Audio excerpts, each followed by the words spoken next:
नमस्कार, जय श्री कृष्णा। कैसे हैं आप? मैं अच्छा हूँ, धन्यवाद। पार्थाय प्रतिबोधितां भगवता नारायणेन स्वयं व्यासेन ग्रथितां पुराणमुनिना मध्ये महाभारतम् अद्वैताम्ररवर्षिणीं भगवतीम् अष्टादशाध्यायिनीम् अम्ब त्वामनुसन्दधामि भगवत् गीते भवद्वेषिणी। गीता माता की जय जयकार करने की जो प्रेरणा मुझे इस बरस विशेष रूप से प्राप्त हुई और 1 तारीख से ये क्रम शुरू हुआ, उसका 296वां दिन आ गया, तो मुझे इसमें बहुत अधिक प्रभु की कृपा का जो एक प्रवाह है उसकी आश्वस्त करती हुई जो भावना मेरी बढ़ रही है। कभी कभी वाक्य हम शुरू करते हैं ना, बहुत लंबा हो जाता है। छोटे छोटे वाक्य बोलने के लिए अभ्यास की आवश्यकता होती है। अभ्यास करने से बहुत कुछ हो जाता है जीवन में। तो क्या होता है कि कृष्ण भगवान ने कहा मन को नियंत्रित कर, तो अर्जुन ने कहा कि साहब इतना मुश्किल है कि हवा को पकड़ना हो जैसे मुट्ठी में, ऐसा मुश्किल है। उन्होंने कहा बात तो आपकी सही है। किसने कहा? कृष्ण भगवान ने। किसको कहा? अर्जुन को। और फिर क्या समाधान दिया? उन्होंने कहा कि अभ्यास और वैराग्य, इन दोनों का प्रयोग करके फिर ये बात सच सकती है।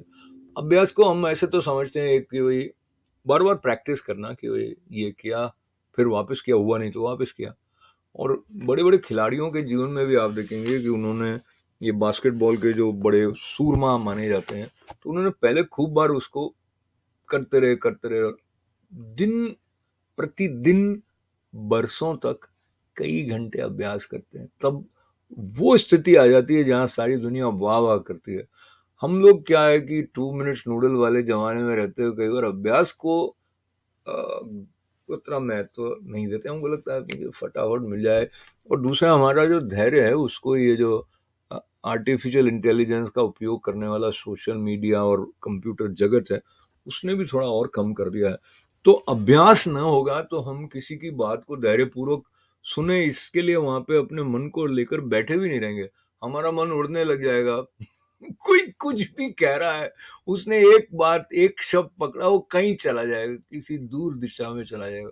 तो वहां से उसको वापस बुलाने के बारे में भी कृष्ण भगवान ने मन को कैसे हम अपना मित्र बनाएं, ये भी बात बताई है।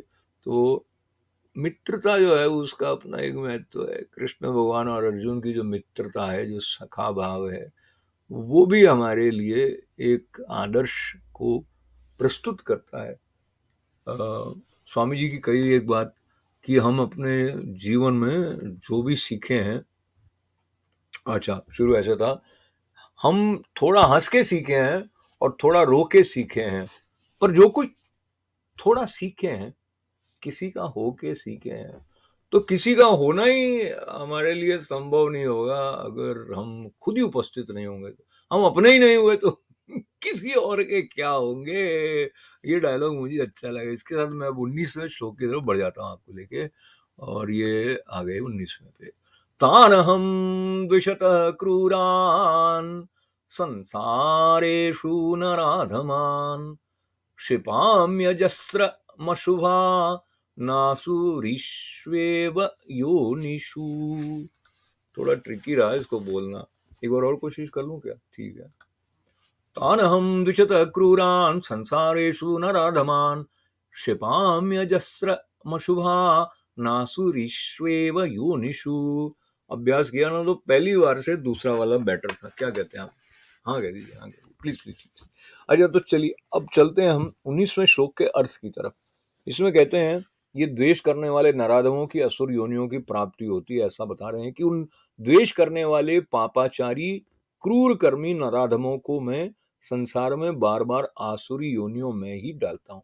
ये कृष्ण भगवान जो बात कह रहे हैं वो तो मेरे को पढ़ के डर लगने लग जाता है, पर हमें ये भी पता लगता है कि इस तरह का जो बात उन्होंने कही है उसके पीछे भी उनकी करुणा है।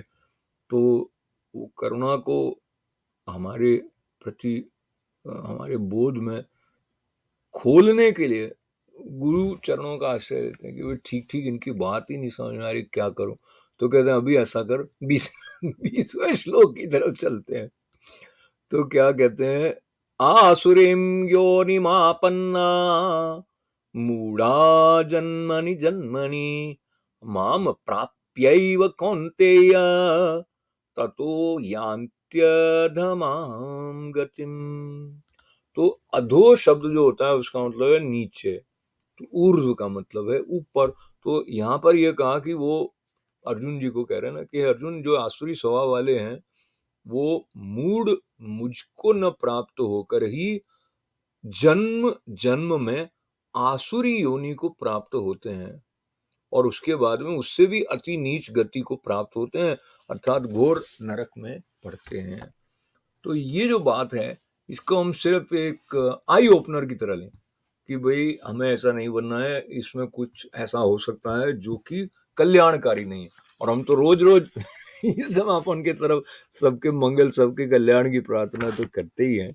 अब क्या है, एक और महत्वपूर्ण बात है, मतलब बहुत सारी महत्वपूर्ण बातें हैं, तो जो जिसकी बात हम कर रहे हैं वो क्या मन और वाणी से परे है, पर हम मन और वाणी को लेकर उन तक जा रहे हैं, या एटलीस्ट जाने का प्रयास कर रहे हैं।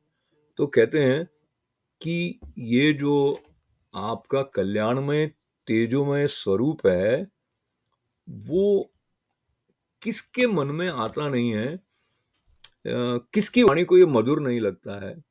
ऐसा पुष्प दंताचार्य महिमन स्तोत्र में कहा, क्या कहा कि उपासकानाम कार्यार्थम ब्रह्मणो रूप कल्पना, कि भाई उपासक के कार्य के लिए ब्रह्म के रूप की कल्पना की गई है।